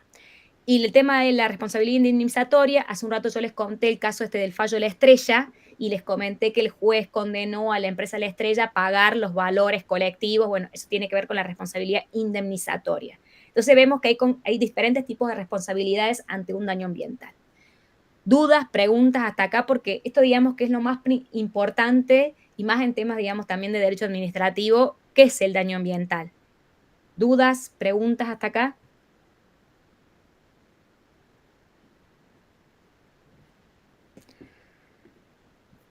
Bueno, continuando con la clase, yo les dije hace un rato que me parecía interesante que vieran acá de la 2575 el capítulo de daño ambiental, el 27 que definía que era daño ambiental, el 28 el que dice la responsabilidad colectiva sin subjetividad, el 29 establece causa de exención de la responsabilidad, el 30 dice quién es el sujeto legitimado activo, o sea, quién puede entablar la demanda, ¿sí? O el amparo, por decirlo así en este caso. El afectado, el defensor del pueblo, la ONG, el Estado nacional, provincial, municipal. Si fuese recomposición o indemnización directa, solamente la damnificada, ¿sí? Esto de la responsabilidad, que son responsables todos en la cadena, eso es la solidaridad, el 31. En el 32, ¿quién es competente? El competente es el juez del lugar, digamos, de los hechos. ¿Por qué? Porque hay ciertas causas ambientales que tienen un determinado fuero. Hay muy pocas provincias que han creado juzgados específicos ambientales o fiscalías específicas ambientales. Ojalá, en este caso, digamos, la provincia de Córdoba tomara esto como un tema paradigmático, porque me parece que es muy valioso tener juzgados ambientales, porque como bien decía el compañero, no todos manejan los temas ambientales, entonces el éxito de un fallo también depende del manejo ambiental, no solamente del actor del demandado, sino también del juez de la causa, y no todos podrán ser el juez de Catán, o no todos podrán ser los jueces de la causa Sala de Aristas. Y el último punto que está ahí es lo que yo les he explicado a ustedes, los efectos de la sentencia, el tema erga omnes, ¿sí? Yendo al tercer párrafo, que yo les decía, aprovechen y vean el debate, este es lo que yo les explicaba hace un ratito de cuál es la diferencia entre poner proveer que garantizar, y ahí les dije yo personalmente hubiera puesto garantizar, hubiera sido mucho más amplia, ahí les puse los convencionales constituyentes que así lo dijeron, porque me parece que es mucho más fácil lavarse las manos si pongo proveer que garantizar, por eso mi opinión al respecto. Bueno, ahí está un poco de los que querían proteger todo, si era lo natural, lo cultural, o qué querían excluir. Bueno, por eso les comentaba lo del debate. Y yo hace un rato les dije, bueno, la nación, con respecto al cuarto párrafo, dicta los presupuestos mínimos y las provincias puede complementar. Pero ustedes me van a decir, bueno, ¿y qué es presupuestos mínimos? Bueno, como yo le dije, presupuesto mínimo es muy interesante porque la Ley General del Ambiente en un artículo define qué es presupuesto mínimo. Y dice, bueno, es un piso que se aplica para todo el país. ¿Y por qué se hizo este piso? Porque no queremos ciudadanos de primera, de segunda y de tercera. ¿Qué quiero decir esto? No es justo que Córdoba resguarde algo más que Tucumán, porque ¿qué significa? Esa empresa que en Córdoba no se va a instalar porque resguarda más los temas ambientales, que hace, bueno, listo, chao, me voy y me instalo en Tucumán y contamino en Tucumán. Entonces, para evitar esto, que una empresa elija por la menor protección de temas ambientales, que se hacen las leyes de presupuestos mínimos, para garantizarle a todos los habitantes de Argentina que tengan el mismo nivel de protección ambiental. Por eso es una ley de presupuestos mínimos y no es una ley de adhesión, sino dejas librado a la autoridad de la provincia que adhiera o no a algo que debería ser para todos los que pisamos el suelo argentino protegido de la misma manera. Y un poco, bueno, ¿hasta dónde llegar? Bueno, ahí un poco les dice qué es lo que tendría que regular, digamos, una ley de presupuestos mínimos, pero como si no vamos a llegar a todos los temas, y espero que no se estén aburriendo, ahí a los abogados nos encanta hablar de quién por lo más, por lo menos, por el intermedio, la teoría. Bueno, hubo mucho debate acerca de qué es presupuestos mínimos, si era un piso, si era un techo. Bueno, hay diferentes posiciones, pero lo importante para mí acá, más allá de las posiciones, que más restrictiva, más amplia, es que las provincias no podemos, ni los municipios podemos dictar una ley que esté por debajo o una ordenanza por debajo de lo que haya dispuesto la nación, ¿sí? Eso es algo que me gustaría que hoy nos vayamos como claro de tener, bueno, la nación, presupuestos mínimos, las provincias, municipios, vamos por más, nunca menos, ¿sí? Eso sería como lo más importante de este punto, y acá está un poco explicado lo que yo les decía a ustedes acerca de ley en sentido amplio, que incluye los decretos y las resoluciones, etcétera, etcétera.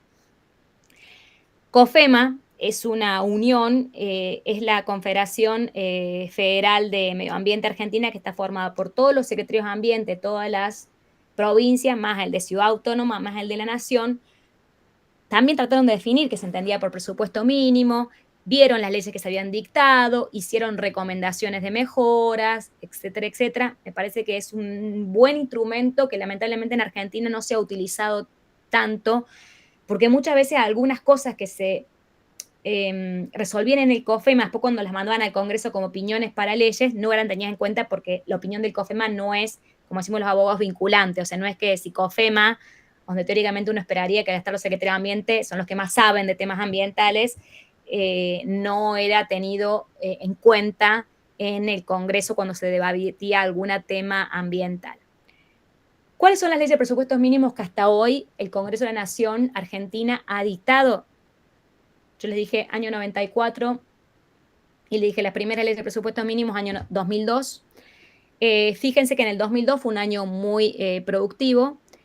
Ahí no mencioné porque yo la pongo siempre arriba de todo, como les dije a ustedes, a la 2575, Ley de Política Ambiental Nacional. Entonces en el 2002 se dictó la Ley de Residuos Industriales, que se las mencioné hace un ratito cuando hablábamos del año ambiental, la Ley de PCB, que es el líquido refrigerante de los transformadores, que surgió gracias a la lucha de Mabel Bastía, que era una mujer que en la puerta de su casa tenía un transformador de alta tensión que perdía justamente PCB, y producto de ese PCB su hijo se enfermó de cáncer y murió. Y un homenaje a la lucha de Mabel Bastía fue que salió esta ley de presupuestos mínimos, así que les recomiendo que lo lean, y por eso hoy los transformadores en Argentina tienen... no es que no tienen PCB, tienen una parte muy chiquita de PCB, porque esto es un movimiento internacional, porque ¿qué pasó? Cuando en Europa se dieron cuenta que los transformadores con PCB eran cancerígenos, ¿a quién se lo vendieron? Adivinen, América Latina. Cuando en Europa se dieron cuenta que las antenas de telefonía celular eran cancerígenas, ¿a quién se la vendieron? Adivinen. Entonces también otros regulan antes el tema y eso nos perjudica a nosotros. Otras leyes de presupuestos mínimos van a ver en el año 94, también fue un año de 3 leyes de presupuestos mínimos. La ley de residuos domiciliarios, que me tocó el basural de Bower, me tocó participar y ser la abogada de la causa de por qué Bower se clausuró y se remedió el terreno, porque yo representaba a la comuna de Bower, que es la comuna ubicada al lado de la cárcel de Bower, en donde la provincia de Córdoba estaba haciendo, digamos, un relleno sanitario que en realidad no era tal porque no estaban los líquidos, no tenían la capa de impermeabilización, con lo cual los líquidos lixiviados de la basura traspasaron la napa, se contaminó el agua, el suelo, los animales de ahí nacían enfermos, etcétera, etcétera, y por eso fue relocalizado el basural de Bower por una causa en donde justamente en esa causa utilicé la ley de presupuestos mínimos de residuos sólidos urbanos del 2004. Bueno, después en el 2004 también está la ley de aguas, al igual que la ley de información ambiental. Como yo le dije, la información y la educación ambiental son básicas para garantizar justamente ese derecho, de ahí la importancia de que se haya dictado una ley al respecto. En el 2007 tienen ahí la ley de bosque nativo, que de hecho por eso Córdoba tuvo que hacer el famoso mapeo de bosque nativo, identificando zona roja, amarilla y verde para ver. En roja no se puede desmontar, en amarillo algunas partes y en verde sí. ¿Para qué se hace un mapeo de bosques? Para que no pase lo de Bahía Blanca, para lo que no pase lo de lo que pasó en Tartagal y en tantos otros lugares de nuestro país, en donde si vos desmontás Cuenca Alta, Cuenca Baja y Cuenca Media se inundan. Es de sentido común, pero a veces el sentido común es el menos común de todos los sentidos. En el 2009 se dicta la actividad para evitar las actividades de quema. Recordarán lo que fue el año 2009, la famosa, lo que sucedió de ese diseño en Argentina, las quemas en la ruta, etcétera, etcétera, un poco lo que busca ver eso. En el 2010, la preservación de la ley de glaciares. Pensemos que en nuestro país somos afortunados porque tenemos un montón de agua dulce a disposición gracias a los glaciares, que si estuviesen contaminados por ciertas actividades no los tendríamos. Entonces tenemos que garantizar estas cuestiones. En el 2012, las incendios forestales y rurales, esta ley se hizo porque se descubrió que un montón de incendios no eran accidentales, sino ocasionados, porque una persona, por ejemplo, tenía un bosque y estaba en zona roja, entonces no podía venderlo para plantar soja, por ejemplo. Entonces, ¿qué hacía? Chau, lo quemo y bueno, se quemó el bosque, ahora puedo venderlo para cualquier cosa, le saco valor. Entonces, para evitar el cambio del uso de suelo, se dictó esta ley en el 2009, bueno, en el 2012. En el 2016, las dos últimas leyes de presupuestos mínimos, y esta nos interesa porque en Córdoba, ser una provincia agrícola, tenemos mucha fumigación, entonces tenemos mucha generación de envases vacíos fitosanitarios. Entonces, ¿qué pasa con esos envases fitosanitarios? ¿Cómo es el tratamiento? ¿A dónde se deben tratar? Bueno, es una ley de presupuestos mínimos, se establecieron zonas de acopio adecuadas, etcétera, etcétera.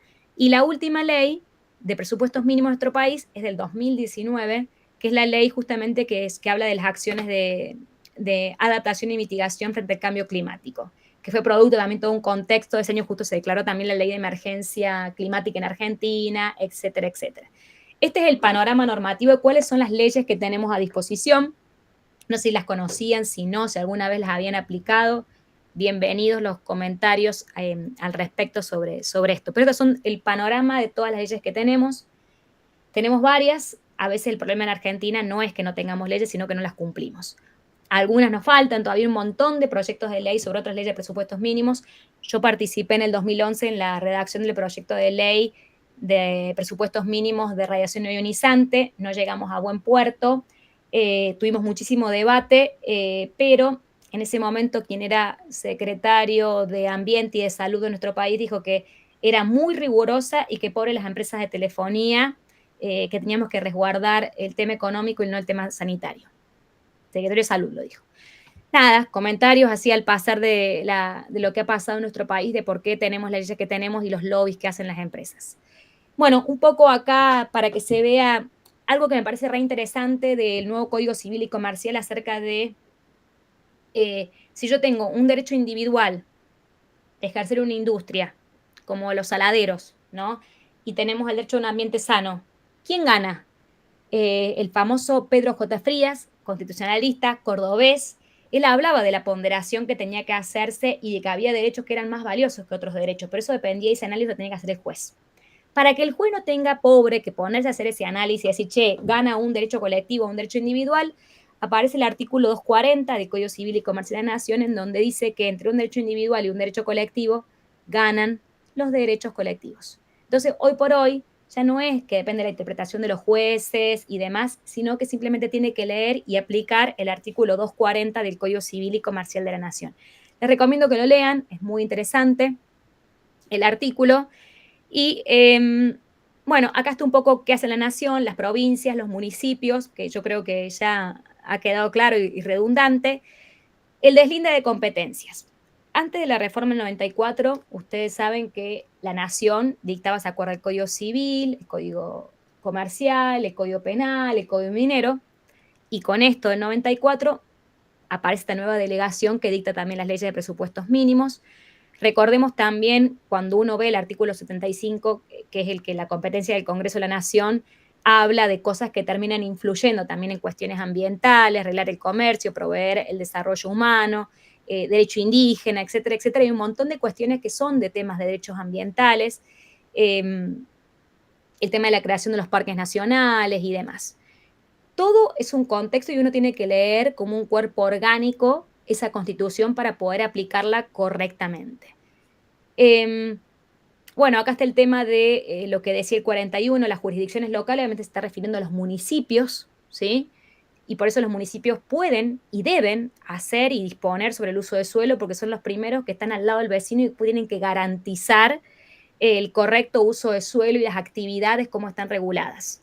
No por las elecciones y los votos, sino porque es lo que deben hacer, porque así se los obliga la ley. Y como último párrafo, ¿se acuerdan lo que yo les comentaba de la prohibición de ingreso al país de residuos actual o potencialmente, digamos, peligrosos? Ahí está el caso que yo les comentaba de que no pueden legislar sobre ese tema.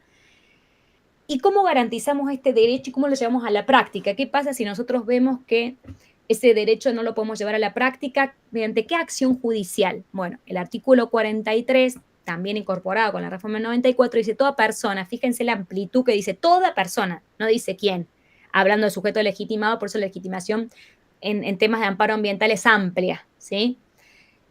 Puede interponer acción expedita y rápida de amparo, siempre que no exista otro remedio judicial más idónea contra todo acto u omisión, es lo que yo les decía, ¿se acuerdan de la responsabilidad por omisión del Estado? Que en forma actual o inminente porque uno busca que esto sea preventivo, ¿sí? O precautorio. lesione, restrinja, altere o amenace con arbitrariedad, legalidad manifiesta, derechos y garantías reconocidos por esta Constitución, un tratado o una ley.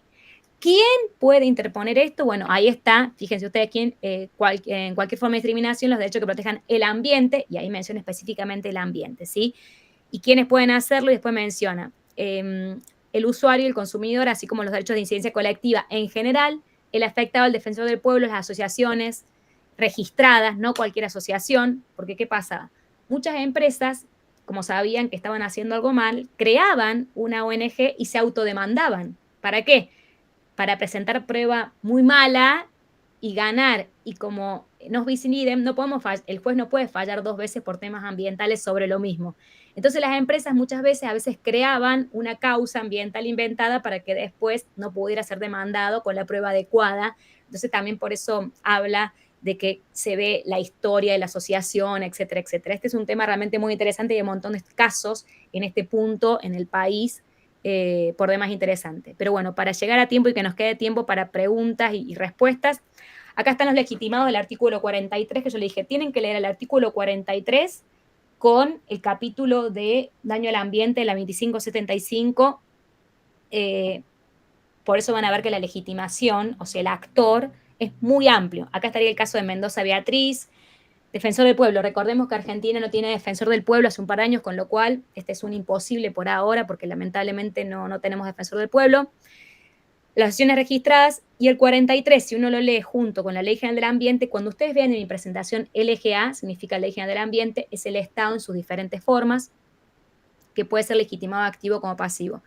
Hace un rato yo les comenté que nosotros tenemos una ley de amparo nacional, pero que fue creada y sancionada antes de la reforma del 94, fue después del fallo Siricot, con lo cual necesitamos una ley de amparo ambiental porque, como habrán visto, cuando yo les iba comentando cómo era el juicio ambiental a un juicio en general, van a ver que hay un montón de distinciones que hacen necesario que tengamos una ley de amparo ambiental específicamente por el objeto protegido, por el alcance de la sentencia, el alcance de la prueba, las facultades del juez, que son diferentes a todo lo otro que habíamos estado mencionando antes. Y comenzando un poco con esto, bueno, el tema de la competencia. ¿Quién tiene la competencia ambiental? Y para terminar, ¿se acuerdan? Yo les dije, vamos a analizar el 41, el 43, el 75, el 121 y el 124. Fíjense que el 121 dice, las provincias conservan todo el poder no delegado por esta Constitución al gobierno federal. Cuando Franco al principio decía, cuando yo pregunté quién se creó primero y él dijo las provincias, yo les comenté que, como decía Vidar Campos, hoy concurren y por eso la provincia conserva todo el poder no delegado. Lo que las provincias delegaron a la nación son solo las leyes de presupuestos mínimos. Entonces, por eso conviven y concurren nación, provincia y municipios. Y un tema muy interesante figura con el artículo 124, que es el que dice, las provincias tienen el dominio originario de los recursos naturales. Y esto es muy interesante porque en algunas provincias, por ejemplo, tenemos recursos mineros, pero recuerden que el Código de Minería lo hace la nación. Entonces, ¿qué pasa con el uso de suelo? Y podemos ver un ejemplo concreto con la creación de parques nacionales. A mí tuve la oportunidad de participar en la creación de 2 parques nacionales de la provincia de Córdoba, el Parque de Tras las Sierras y el Parque de Mar Chiquita.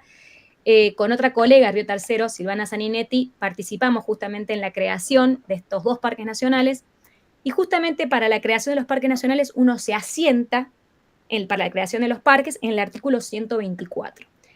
Cuando una provincia quiere crear un parque nacional, la provincia sigue siendo dueña del terreno donde está ubicado ese parque nacional, pero, y ahí es donde uno aparece con las distinciones de dominio originario, dominio eminente, o qué es, si le pasa el dominio o la jurisdicción, ¿sí? Entonces le traslada a la nación que pueda actuar y ejercer acciones conducentes para la creación de un parque nacional en ese sitio, pero el dueño de ese sitio sigue siendo la provincia.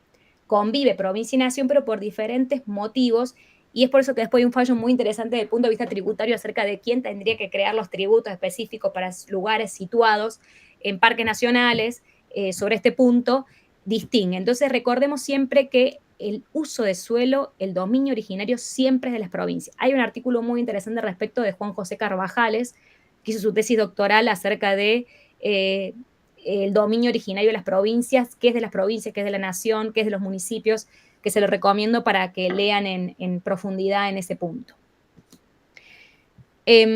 Ahora, para seguir avanzando, bueno, vamos a llevar todo esto que vimos a nivel nacional a la provincia de Córdoba. Nosotros recordemos que si bien la provincia de Córdoba, antes de la reforma del 94, tenía algunas de estas cuestiones ya en su Constitución Nacional, la Constitución de Córdoba fue reformada en el 2001, y en varios artículos constitucionales de Córdoba aparece y de manera muy similar a la redacción del artículo 41, por ejemplo, el artículo 11, el Estado provincial resguarda, y fíjense, yo hace un rato que les explicaba la diferencia entre garantizar, proveer, acá habla de resguardar, ¿sí? Si es más amplio, si es más estricto, y no por eso yo les decía, uno tiene que, cuando uno escribe una norma, y más si algunos de ustedes trabajan en consejos deliberantes o en la legislatura, no cualquier palabra es lo mismo. No todo es lo mismo, de ahí la importancia que uno tenga para la redacción de normativa. A mí me tocó participar con Juan Brube justamente en un programa que se daba sobre técnica legislativa, en donde justamente veías la importancia para la interpretación posterior que podían hacer los jueces de las leyes y de las normas con este punto.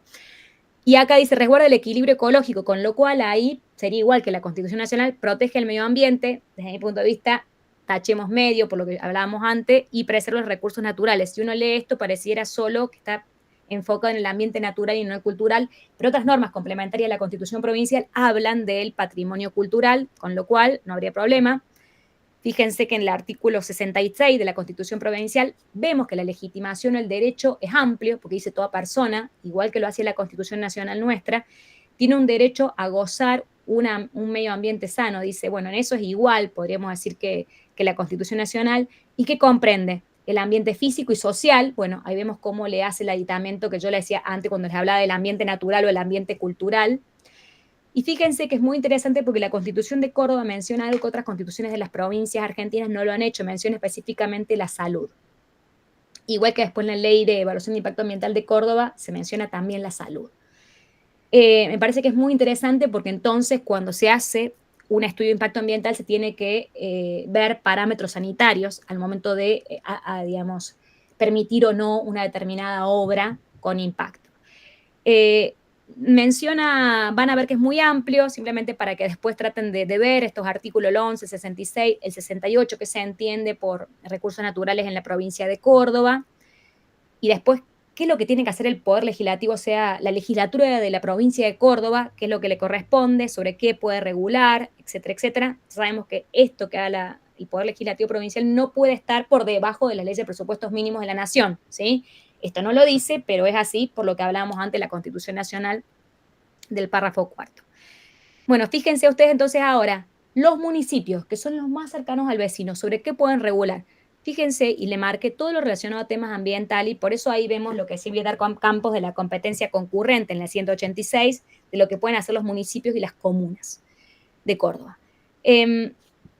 Así como yo hace un rato les mencioné, todas las leyes de presupuestos mínimos, la Constitución Nacional, en Córdoba la Constitución Provincial, vale destacar que hay dos normativas también importantes para que se vayan sabiendo todo el panorama, que en la clase que viene lo vamos a aplicar y utilizar y demás para los casos y eso. Debemos destacar, por un lado, la ley Yolanda. ¿Quién fue Yolanda? Yolanda Ortiz fue la primer secretaria de Ambiente que tuvo la Argentina, y también que era una ingeniera química en el segundo gobierno de Perón, del 72, y no solamente vale mencionar que fue la primer secretaria mujer de toda Latinoamérica. Entonces, por eso esta ley se hace en homenaje a Yolanda Ortiz, y lo que busca esta ley es que hace un rato cuando hablaba Franco me parecía muy interesante, y él contaba que en los municipios en general no hay gente capacitada en temas ambientales, y para evitar o transformar esta realidad, y transformarla en una oportunidad, es que esta ley, la ley Yolanda, lo que busca es que todos los funcionarios públicos estén capacitados, obligados a conocer temas ambientales, y por eso se han hecho cursos obligatorios para los funcionarios públicos. Esta es una ley que entró en el Congreso de la Nación, y es la ley actualmente 27.592, como ley de presupuestos mínimos. En el debate se dijo que no tenía que ser de presupuestos mínimos, etcétera, etcétera, sino que fuera una ley de adhesión. Para mí debería haber sido de presupuestos mínimos, no lo fue, una pena, una oportunidad perdida, pero lo interesante de esto es que después casi las 23 provincias argentinas y Ciudad Autónoma de Buenos Aires adhirieron a esta ley, La provincia de Córdoba lo hizo, adhirió a esta ley, pude participar en el debate de adhesión, con mi opinión, en el debate de adhesión de la legislatura de la ciudad de Córdoba, de la provincia de Córdoba, y se adhirió y estableció que sí o sí todos los funcionarios de la provincia de Córdoba, de cualquiera de los poderes, tenían que tener conocimiento en temas ambientales, y es un curso obligatorio que se rinde de hecho online, al punto. Y así como me parece interesante destacar esto, también me parece interesante, y cuando hablábamos del artículo 41, primer párrafo infine, decía también de la educación e información ambiental. Vale destacar que a nivel nacional, la 27621 es una ley que entró al Congreso de la Nación siendo de presupuestos mínimos como un proyecto y salió, digamos, y se sancionó sin ser de presupuestos mínimos, por lo tanto quedó como ley de adhesión y no de presupuestos mínimos, en donde obliga que el sistema educativo nacional desde el nivel inicial, o sea, desde el jardín, primario, secundario, universidad, sí o sí tengan una materia relacionada a temas ambientales. Eso es lo que dice justamente la Ley de Educación Ambiental Integral. La provincia de Córdoba, por suerte, también adhirió a esa ley. No todas las provincias argentinas adhirieron, por eso yo destaco lo mismo que dije en la Ley Yolanda, me parece una oportunidad perdida, pero bueno, ojalá que todas las provincias lo hagan. Adhirió a la ley, y es por eso que hoy se ven temas ambientales en todos los niveles educativos de la provincia de Córdoba, porque justamente adhirieron a esta ley. Con estas dos leyes podríamos cerrar el panorama normativo de qué es lo que hay a nivel nacional, provincial, en temas ambientales. Bueno, me gustaría despedirlos con un par de actividades, así como lo que fueron recién haciendo. Pueden escanear el código QR. En base a todo lo que vimos, todo lo que mencionamos de obras hídricas, de residuos, de agroquímicos, me gustaría que en base a la experiencia, lo que les ha tocado a ustedes vivir en su municipio,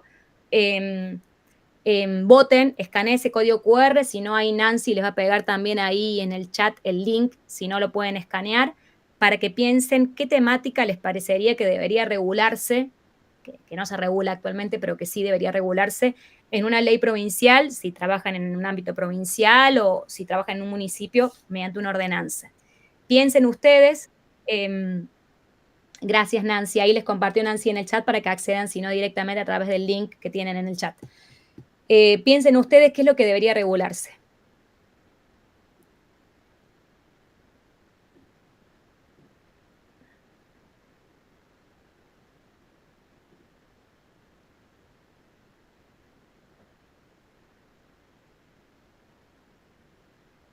Los invito a que puedan escanear el código.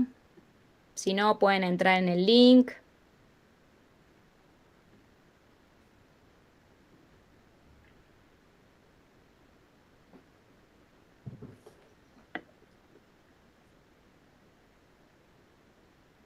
Anímense, que ya terminamos casi.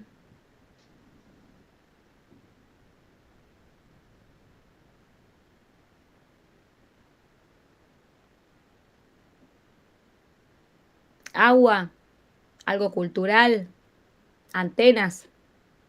Tienen un montón de opciones, que a lo mejor las mencionamos o a lo mejor no se mencionó durante la clase.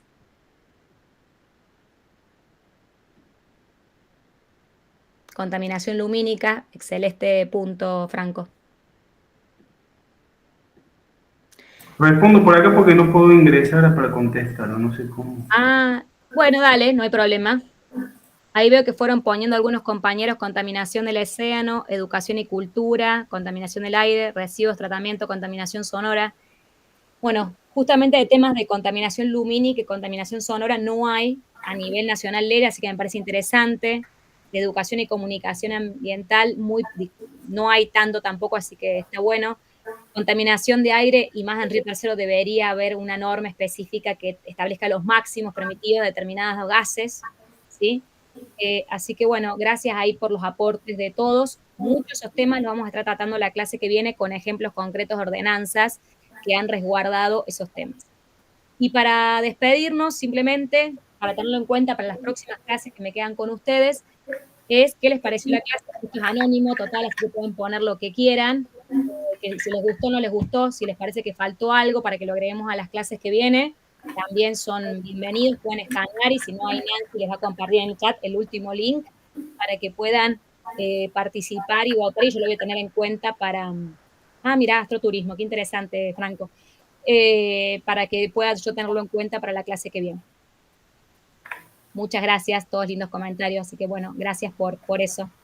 Bueno, gracias Belén, a vos también por el tiempo, y la verdad que a mí a título personal como colega me quedó muy interesante lo que planteaste de que en los juicios de amparo el Estado también puede, digamos, solicitar pruebas, o sea, tener un rol más activo. Eso fue un poco de toda tu exposición, un dato que no lo sabía, la verdad que no lo sabía, no sé el resto de los colegas. Así que muchas gracias. Muchas gracias, Nancy. Esto uno se va haciendo la práctica al andar. Lamentablemente antes no había muchas causas ambientales, hoy por hoy son muchas más las causas, digamos, ambientales, y por eso también el rol que tenemos que tener a lo mejor más proactivo, más por la prevención, la precaución, y eso lo hacemos a través de las ordenanzas, las leyes. Sí, tal cual. Es triste, sí, es triste lo que está poniendo ahí, tal cual. Bueno, esta presentación ya la tiene subida al campo, así que cualquier material y cualquier cosa, les puedo dejar mi mail, y si no, Nancy se los puede. Ahí tienen mi mail, si tienen alguna duda, pregunta, comentario que les haya quedado después de la clase, y si quieren, por ejemplo, el fallo saladerista o alguno de los fallos que les comenté y no lo encuentran, me pueden escribir un mail, y yo les comparto el material, pero no los quería llenar de material, y más que hay veces que a lo mejor es más lejos de la profesión de uno, porque uno se dedica a otra rama, pero bueno, nada, abierto a las dudas, comentarios, y bueno, esto lo hacemos entre todos, así que me parece muy bueno, y aprovechando que estamos iniciando Semana Santa, quien pueda leer la Laudato Si del Papa Francisco, que justamente habla de temas ambientales, los invito a leer la Laudato Si, que habla de todos estos temas que hablábamos un poco hoy. Así que bueno, ¿alguna pregunta, comentario, duda que haya quedado?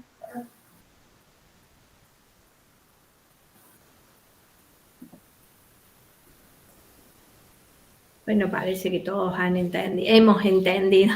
No sé si es bueno o malo eso, pero bueno.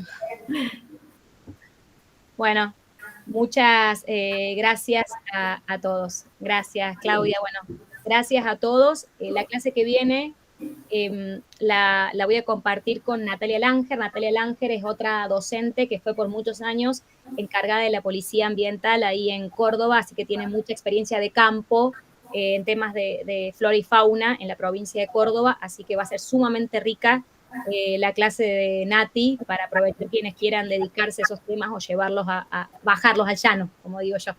Así que bueno, nada, disfruten también la clase de Nati, la clase que viene, y yo los vuelvo a ver en la última clase del 21, ¿sí? Bueno, muchas gracias Belén, gracias a todos los que hoy se han conectado, y nos mantenemos en contacto. Nos vemos en la próxima clase.